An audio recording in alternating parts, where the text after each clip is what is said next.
Anyway guys, ma-share ko lang habang pauwi ako. Pintuan muna tayo saglit. Alam niyo, umuwi ako ng Pilipinas last October. Okay. And as an OFW, syempre kalaban mo homesick, stress, anxiety, minsan depressed ka, okay? Pero alam mo yun, pag uwi ko ng Pilipinas, kahit na napagastos tayo ng medyo malaki, okay?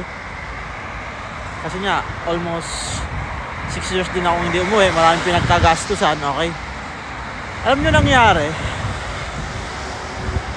stress free ako right now dito sa Korea. Hindi ko nararamdaman yung mga nararamdaman ko before na homesick, anxiety, stress, depression, or whatsoever. Like, you know, alam ko sa sarili ko na ramdam ko yung peace of mind na hinahanap ko. Kumbaga parang umuwi ka ng Pilipinas sa hometown mo to reset everything. Okay? So, sarap sa feeling. Bagong simula, another contract, another grind. Okay? Yun.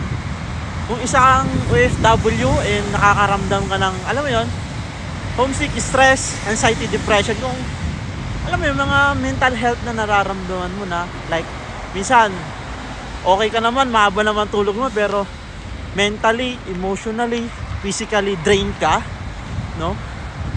Minsan kailangan mo ring umuwi ng Pilipinas. Yun yung na-realize ko rin, and based on my personal experience. Kasi minsan, alam nyo yun, hindi kasi tayo pare-pareho ng buhay na kinalakihan or ng responsibilities in life, no? May mga breadwinner na katulad ko, di naman lumaking mayaman. Okay. So syempre, yung iba ayaw gumastos ng malaki sa Pinas kasi nga mas gusto nilang mag-stay sa bansang kinaroroonan nila para magtrabaho na lang kasi nga magastos umuwi ng Pilipinas. Syempre, as a breadwinner, inaalala mo rin yun, diba? Pero yun lang, na-share ko lang based on my personal experience.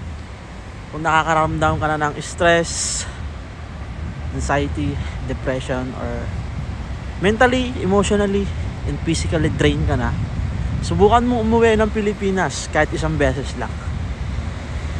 And ayun, gawin mo yung makakapagpasaya sa'yo. Sobrang relaxing. Magigain mo yung yung energy mo, no? Mas magiging motivated ka pa sa mga gusto mong gawin sa buhay.